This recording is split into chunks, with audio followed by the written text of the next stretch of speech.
Hello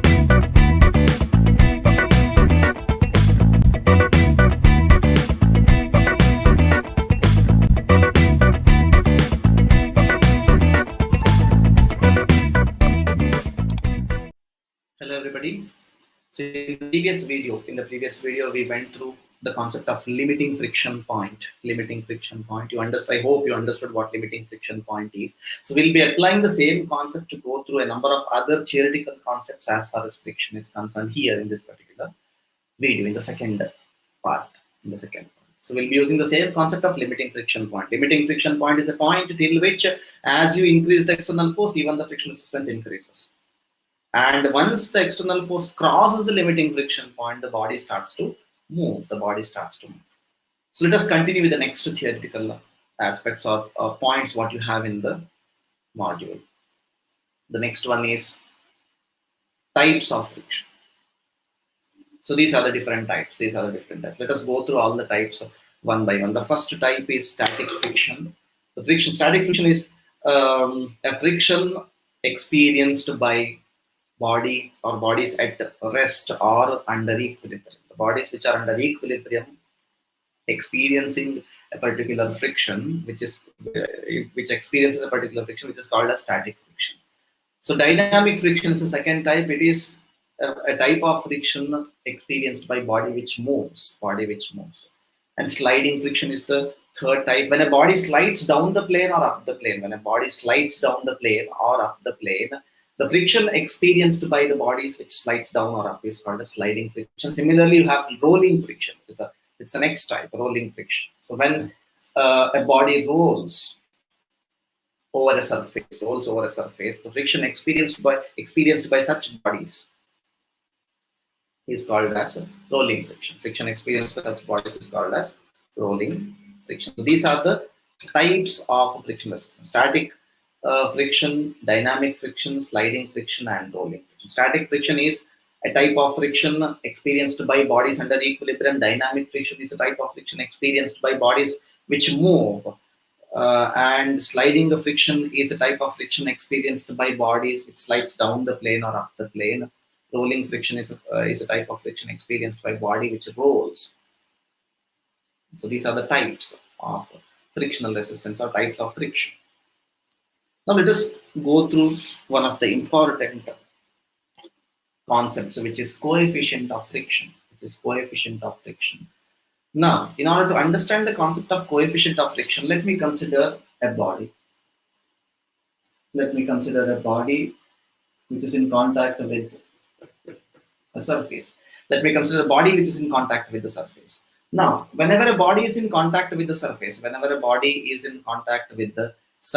the surface offers, first of all, let me consider the sulfate of body as well. So surface, when this particular body is in contact with the surface offers normal reaction. Let me write it as N. Normal reaction will always be directed towards the body, and it will be perpendicular to the surface. Now let us assume that this particular body moves either horizontal to the right or left. Let me assume that the body moves horizontal to the right. So if the body moves horizontal to the right, then the friction resistance will be acting horizontal to the left, and it will be tangential to the surface. This is the friction resistance. Now, friction resistance is tangential to the surface. Normal reaction is perpendicular to the surface. So friction resistance and normal reaction will be or should be mutually perpendicular. Now, ratio of frictional resistance to normal reaction is called as coefficient of friction. Is a friction, and we write it as mu. Is called as coefficient of friction. The ratio of friction resistance to normal reaction, F by N. See, both the forces are offered by the surface. Friction resistance is also offered by the surface. Normal reaction is also offered by the surface. Normal reaction will be perpendicular to the surface, whereas friction resistance will be tangential to the surface. Both the forces are offered by the surface on the body. So the ratio of frictional resistance to normal reaction is a constant, and we call that constant as coefficient of friction, as you see here, coefficient of friction. So F by N is mu. F by N will be mu. Or we can write it in this way as well. F is equal to mu into N. F is equal to mu into N. F is the friction resistance. Friction resistance F is equal to mu into N. What is mu then? Mu is the coefficient of friction. Mu is the coefficient of friction. So hope this particular concept is clear. This is the concept of coefficient of friction. Coefficient of friction. Now let us go through a number of laws of static friction or dry friction.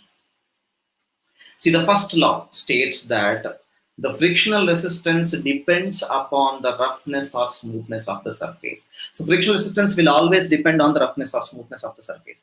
If the surface is very smooth, then the frictional resistance will be very, very less.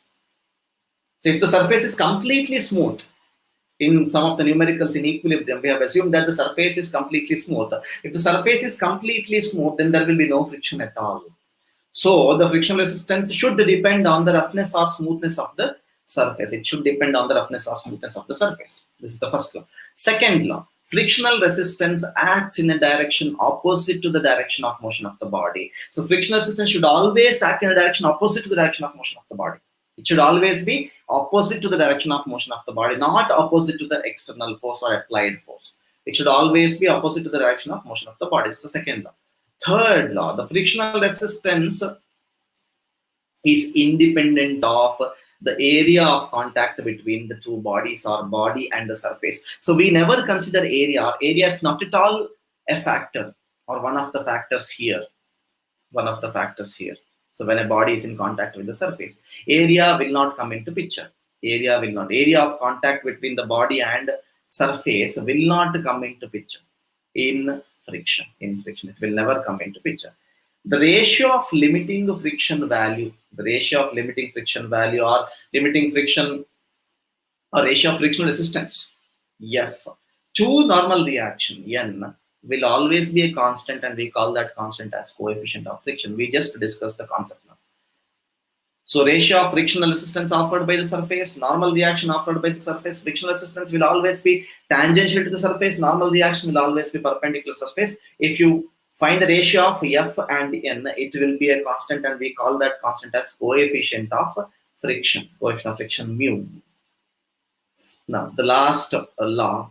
The magnitude of frictional resistance developed is exactly equal to the applied force till limiting friction value is reached or where the body is about to move. This is about the limiting friction point. You know about the limiting friction point, is it not? As you increase the applied force or external force, even the frictional resistance proportionally increases.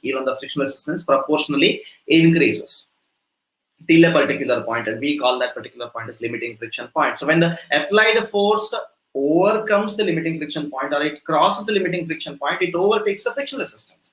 So beyond which, as you increase the magnitude of external force, the magnitude of friction resistance cannot increase, and the body will start to move. The fifth point is related to the limiting friction value, which we discussed in the previous video. Hope these laws are clear. Let us continue with the next important concept, which is the angle of friction. This is very, very important. Let us try to understand the concept of angle of friction in detail. In order to understand the concept of angle of friction, you should be comfortable with the concept of limiting friction value, which we discussed in the previous video. You should be very much comfortable with the concept of limiting friction value, and you should know how to mark the frictional resistance. You should know the concept of coefficient of friction. Only then you'll understand the concept of angle of friction. Let me consider a body. Let me explain it, and then let me show the slides to you. Let me consider a body which is in contact with the surface. Now, let me consider an external force as an external force P, which tries, let us assume that this particular force P pushes the body horizontally to the right in this direction. If this particular force P pushes the body in this direction, pushes the body in horizontal direction, horizontal to the right. Now let us mark all the forces. Let me assume the self weight of body as W.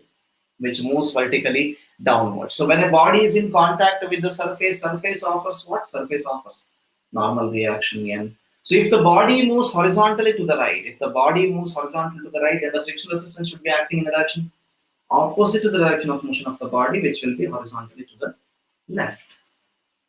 So we have assumed that the body moves horizontally to the right.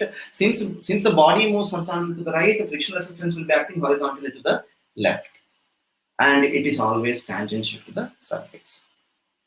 Now, here normal reaction and frictional resistance, both are mutually perpendicular. Both are mutually perpendicular. Since both are mutually perpendicular, if you have two perpendicular forces in this way, if this is one of the force and if this is the other force, if both are mutually perpendicular, then you can find the resultant of these two forces, is it not? You can easily find, if you have two forces which are perpendicular, you can easily find the resultant of two forces, is it not? You know how to do it, right? You can find the resultant.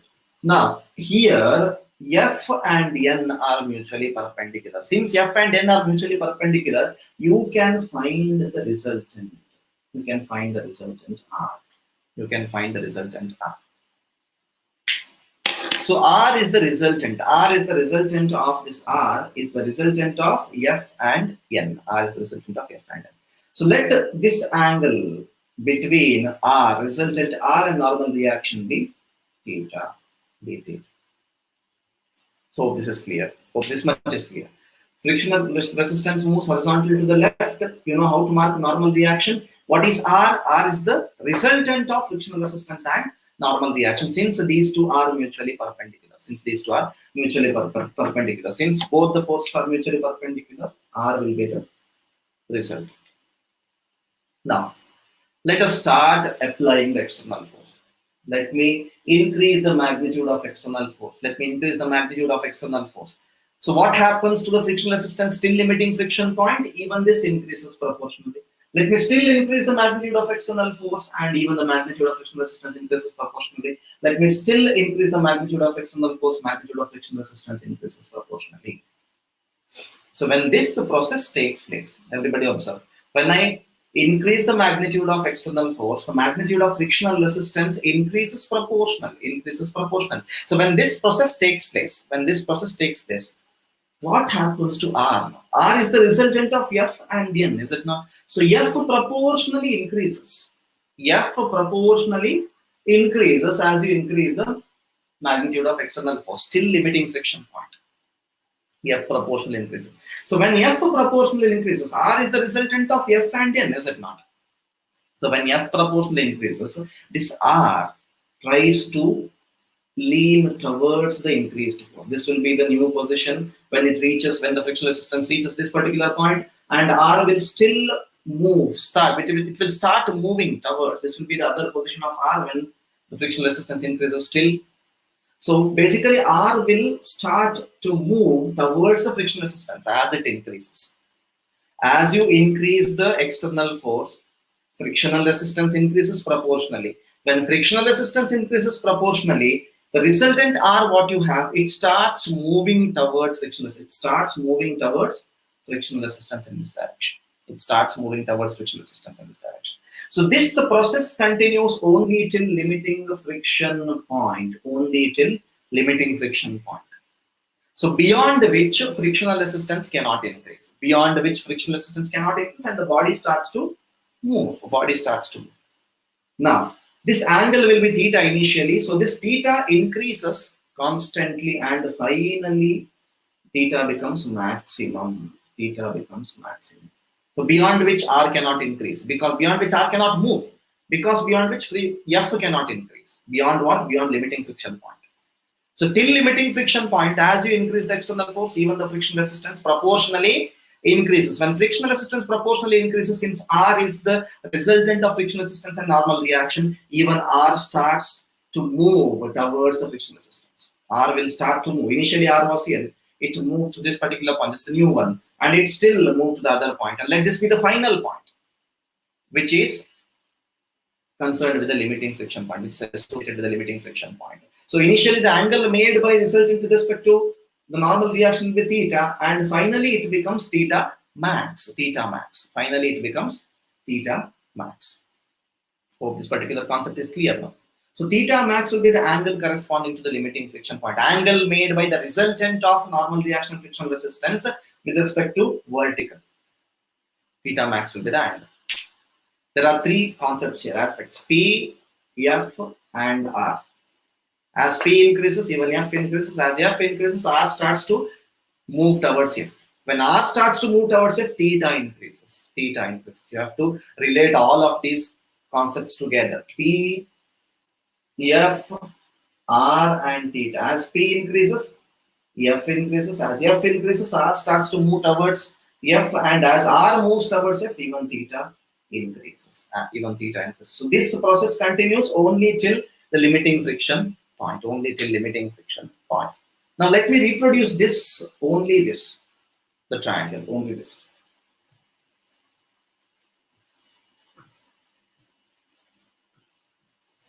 Let me draw the triangle only. So this will be the friction resistance. This will be the friction resistance. I will draw it once again. The vertical one is the normal reaction. This is the one. And the horizontal one is the frictional resistance, F. And R will be somewhere here. This is the resultant R. Resultant R. And this is theta max corresponding to the limiting friction point. Corresponding to the limiting friction point. Let me rub this now. I have reproduced only the triangle. Only the triangle. So if I consider this as a right angle triangle, if I consider this as a right angle triangle, what is tan? This is F here. What is tan theta max? Tan theta max. Tan theta max is F by N. F by N. Tan theta max is F by N. What is theta max? Theta max is the angle made by resultant of frictional resistance and normal reaction with respect to vertical. Tan theta max is F by N, or tan theta max. We know that F by N is mu, is it not? We know that F by N is mu, so tan theta max will be mu. Tan theta max will be mu. What is mu? Mu is the coefficient of friction. Here, theta max is considered to be the angle of friction. Angle of friction. Angle of friction. So try to understand this concept in detail. Theta max is considered as the angle of friction. Let me show you the slide. See here, in the slide, you can observe F is the frictional resistance. F is the frictional resistance, and N is the normal reaction, and R is the resultant of F and N. R is the resultant of F and N. So as P increases, P is the external force. As P increases, even F increases. As P increases, even F increases up to a particular point, which is limiting friction point. And as F increases, this R starts moving towards F, and theta becomes theta max. That's what is written here. As P increases, F also increases, and correspondingly theta increases. However, F cannot increase beyond the limiting friction value, and that particular angle is called as angle of friction. The maximum angle made by resultant with respect to vertical is called as angle of friction. Here, theta max, what we have drawn. Here, theta max, what we have drawn. Now, just to differentiate the theta max, so we have considered theta max as alpha. Theta max, which is the maximum angle, which is the angle of friction. Just to differentiate it with one more angle, we have one more angle which is to be gone to later. Just to differentiate this, we'll consider this as theta max as alpha. So finally, tan alpha is equal to mu.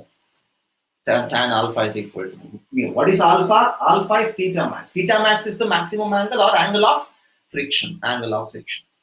So finally, tangent of angle of friction is equal to coefficient of friction. Using this small triangle, we could prove that tangent of angle of friction alpha is equal to coefficient of friction mu. This particular derivation or proof is important. You'll be asked to explain angle of friction and to prove that the tangent of angle of friction is equal to coefficient of friction. This is how you're supposed to do it. So theta max will be the maximum angle. We'll be considering theta max as alpha. We'll be considering theta max as alpha. Theta max is alpha. So tan alpha will be equal to mu. Tan alpha will be equal to mu. So this is all about angle of friction. This is all about angle of friction. Let us go through the next concept, which is angle of repose. Which is angle of repose. Let me explain angle of repose.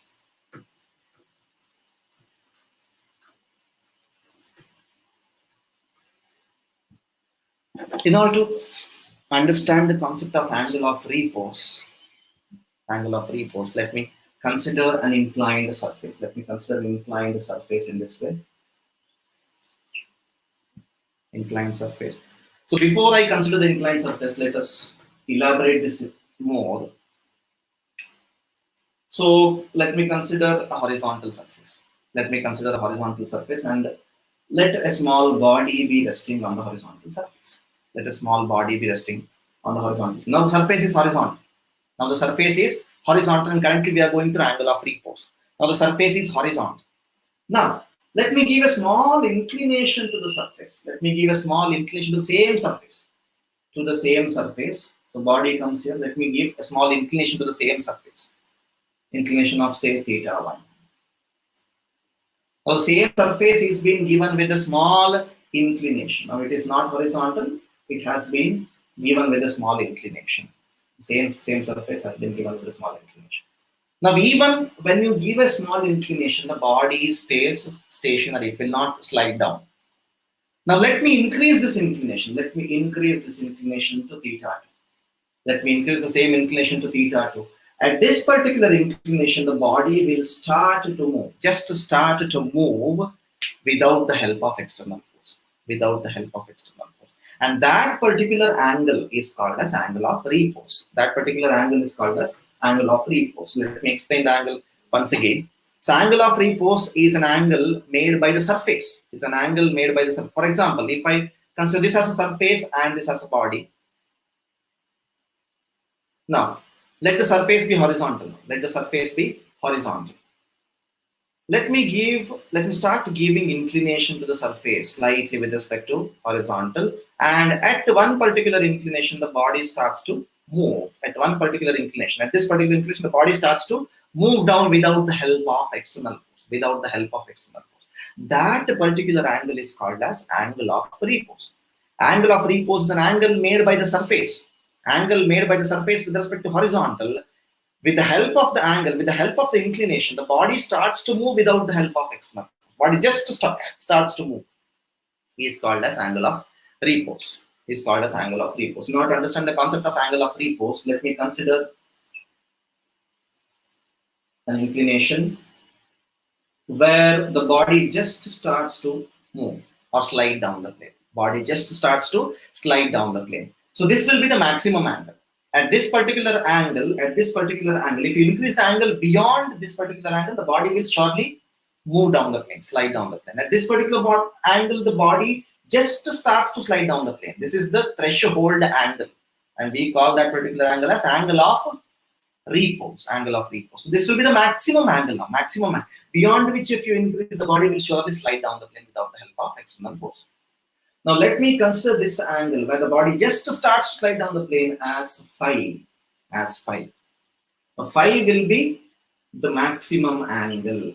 Phi will be the maximum angle. This phi is not theta. Phi will be the maximum angle, right? So at this, and let me consider phi as angle of repose. Phi as angle of repose.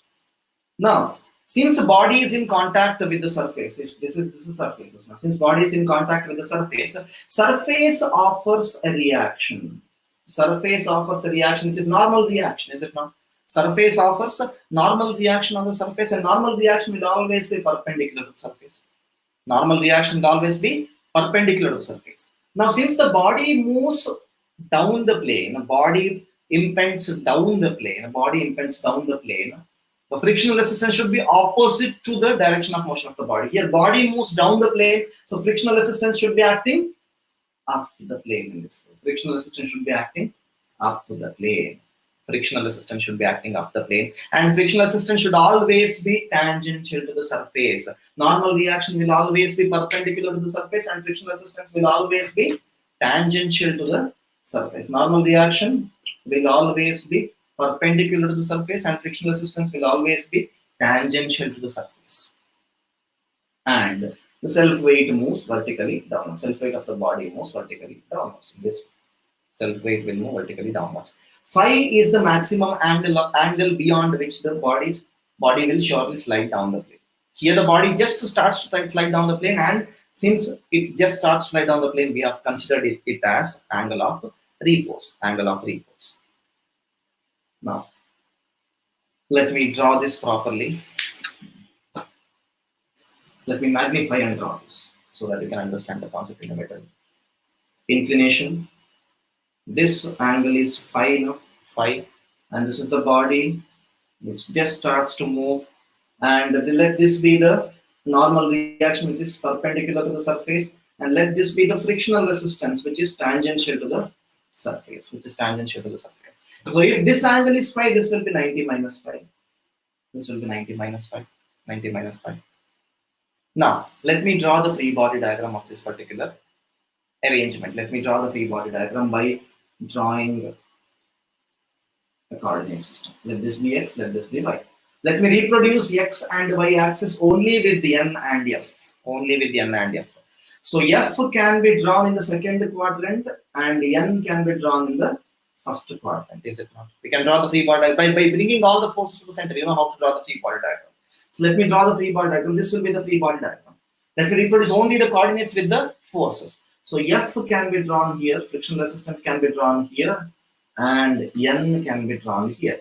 So F makes an angle of theta, sorry, not theta, it is phi. F makes an angle phi with respect to horizontal, and N makes an angle 90 minus phi. 90 minus phi with respect to horizontal. N makes an angle 90 minus phi. Hope this arrangement is clear now. So F is tangential to the surface. F is tangential to the surface. F makes an angle equal to phi itself. And this is 90 minus phi. So we have drawn the free body diagram by drawing the coordinates here. We have drawn the free body diagram, and this is the free body diagram available. Now, using the free body diagram, let me apply the conditions of equilibrium. Let me apply the first condition of equilibrium, which is summation of Fx equal to 0. Summation of Fx equal to 0. In order to apply the conditions of equilibrium, we have to resolve the two inclined forces into their horizontal and vertical components. So this will be the horizontal components. Will be F minus, because it moves horizontal to the left, F cos phi, and this will be F sin phi. Now this, the horizontal component of this will be, I'll write it here, N cos 90 minus phi, and this will be N sin 90 minus phi. We have resolved the forces. Let us apply the first condition of equilibrium, which is summation of Fx equal to 0. So this is F minus F cos phi minus F cos phi plus N cos 90 minus phi. 90 minus phi. N cos 90 minus phi is equal to 0. Is equal to 0. Let me rearrange this. So N cos 90 minus phi is equal to F cos phi. Is equal to F cos phi. So cos 90 minus phi will be sin phi. N sin phi is equal to F cos phi.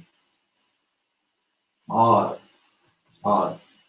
sin phi by cos phi is equal to F by N. Is equal to F by N. Sin phi by cos phi will be tan phi. I'll continue it here.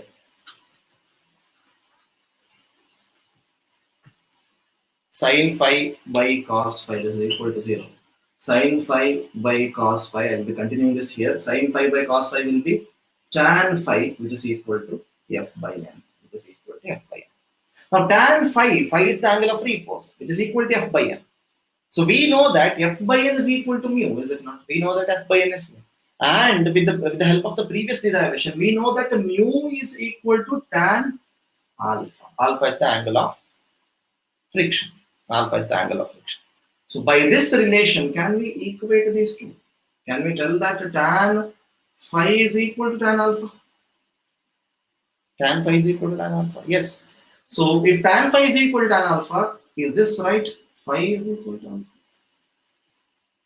So this is how you prove angle of repose is equal to angle of friction.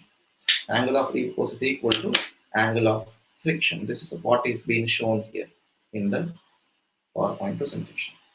So the same thing which we went through just now. Consider a body weighing W placed on a rough inclined plane which makes an angle theta. Initially it will be theta. So when you increase the angle of or the inclination of the surface with respect to horizontal, and at one particular inclination the body just starts to slide down the plane, and that angle will be the maximum angle, and we'll be considering that maximum angle as angle of repose, and I have considered it as phi here itself. That is what is it. The maximum inclination of the plane with the horizontal on which a body free from external forces can rest without sliding down or just slides down the plane is called as angle of repose. And let that maximum angle, theta max, be phi, and I have considered it as phi initially, where phi is the angle of repose. So this is the free body diagram. This is the free body diagram. So by applying the conditions of equilibrium, that is what is being shown here. Summation of fx equal to 0. So this is what is being shown. By applying the conditions of equilibrium, finally, you could prove that phi is equal to alpha. Phi is equal to alpha. This is the proof. Final proof is phi is equal to alpha. Done. And the last concept is cone of friction. And the last concept what you have under the friction theory is cone of friction. Cone of friction. It's a simple concept. So let us consider a body. Which has. Let me consider a body which has which is placed on a surface, and let this body has an external force P. So when a particular body is in contact with the surface offers normal reaction, and if the external force P makes the body to move horizontally to the right, then there will be a frictional resistance offered by the surface which moves horizontally to the left. So here N and F are mutually perpendicular. Since these two are mutually perpendicular, there will be a resultant, which will make an angle theta. Now, this is the arrangement. So in this particular arrangement, if you rotate this force P throughout the body 360 degrees. So if this is the body available, this is the body, and this is the external force. If I rotate the body throughout, what happens to the resultant? Even this resultant moves in this direction, and it forms a cone. So when you rotate the external force throughout the body, if you keep the force here, and if you keep on rotating the external force throughout the body, so when you rotate the external force, even the resultant of these two forces will rotate. And because of the rotation, it forms a cone. And we call that cone as cone of friction. As you can see here, if P is rotated throughout the body, R also rotates, and it generates an imaginary cone, which is called as cone of friction. So by this, we complete the entire theory part. The entire theory part has been split into two videos. In the previous video, we went through the concept of limiting friction, and in this particular video, we went through the concept of angle of friction, angle of repose. We went through different types of frictions, and also we went through the concept of coefficient of friction. All of these concepts are very, very important as far as the friction theory is concerned. So let us continue with the numericals. You have a number of types here. You have problems on normal friction, you have problems on wedge friction, you have now problems on ladder friction, you have problems on rope and pulley friction. These are the 4 types available. So let us start solving the problems on the next video. Thank you.